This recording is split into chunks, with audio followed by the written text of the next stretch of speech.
Ok. Donc, c'est ça.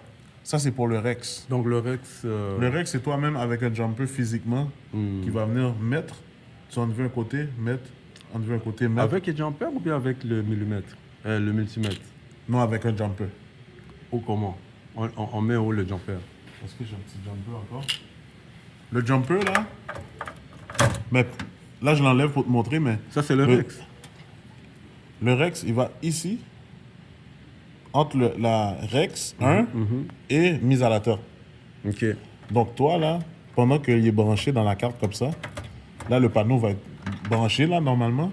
Toi, tu vas venir avec un jumper toucher sur les deux en même temps. Ok. Et puis, tu vas enlever un côté, puis tu vas le remettre. Ah, ok. Juste pour simuler que quelqu'un pèse sur ton bouton dans le cubicule. Ok. Pour voir si un de tes deux relais ici Fonctionne. va cliquer.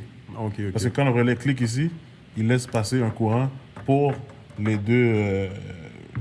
Verrouillé. comment on appelle ça? Gâche. La gâche. C'est ça. Donc là, une autre manière de brancher ta gâche... ça, c'est pour le Rex. La manière de vérifier ta gâche, c'est là que tu vas avoir besoin de ton multimètre. Tu vois les deux pins qui sont ici? Dépendamment, la gâche fonctionne comment? Parce qu'il y a plusieurs types de gâches. Il y a des gâches qui fonctionnent quand tu enlèves du courant dessus, comme tu laisses un courant continu dessus, et puis quand tu veux l'actionner, tu enlèves le courant dessus. Yep. Il y a d'autres gâches que c'est le contraire. Ça fonctionne quand il n'y a pas d'électricité dessus, c'est verrouillé. Puis c'est quand on envoie une pulsion, c'est là qu'il déverrouille. Tout à fait. Donc il fait l'action contraire.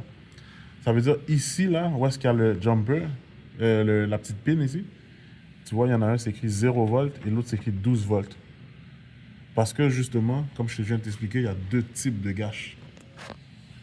Donc, quand la pin est sur le 0 volt, là, quand la première ici, la première va avec le premier ici, puis la deuxième va avec le deuxième ici.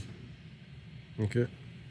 Quand la pin est sur le quand on va dire la pin du premier est sur le 0, ça veut dire ici, quand tu vas brancher ton multimètre dans LK1 plus et LK1 moins, ça c'est là que tu vas brancher tes deux fils de gâche, positif et négatif.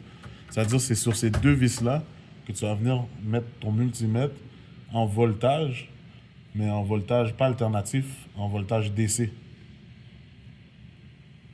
Tu vas mettre tes deux pointons de multimètre. Quand il est sur le 0 volt, ça veut dire... 0 volt, il faut qu'il se déplace comme ça. Ouais.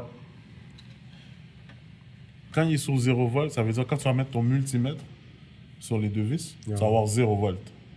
Ah oui, Ouais. Puis c'est quand il va avoir une action, comme le Rex actionné, ou une demande par un lecteur de carte, ou le code qui est fait, tu vas avoir 12 volts.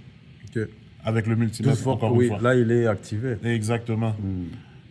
Le deuxième ici, comme je te dis, avec le deuxième ici, c'est la même chose. Ouais. Mais si je prends la pin ici, puis je le mets sur le 12, ici.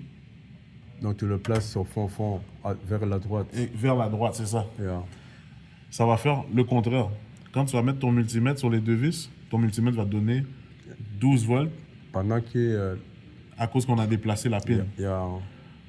Puis quand tu vas faire une action avec le Rex ou etc., comme je t'ai dit, là, c'est le contraire qui va se passer.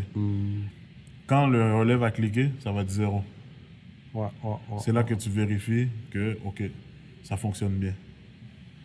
Là, maintenant, tu vas tester. Là, on peut tester ici.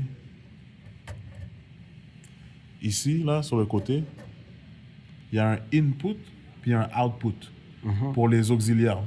Ouais. Auxiliaire, ça veut dire que tu peux brancher n'importe quoi dessus, relais, peu importe. Yeah. Dans ta programmation à l'ordinateur, tu peux régler le output avec une résistance. Donc, qu'est-ce que tu vas faire? C'est que toi, tu vas venir mettre une résistance directement sur le bornier ici. Comme ça, dans ta programmation, tu vas voir que tout est normal, tout est en mode normal. Puis quand tu vas venir enlever le bornier ici,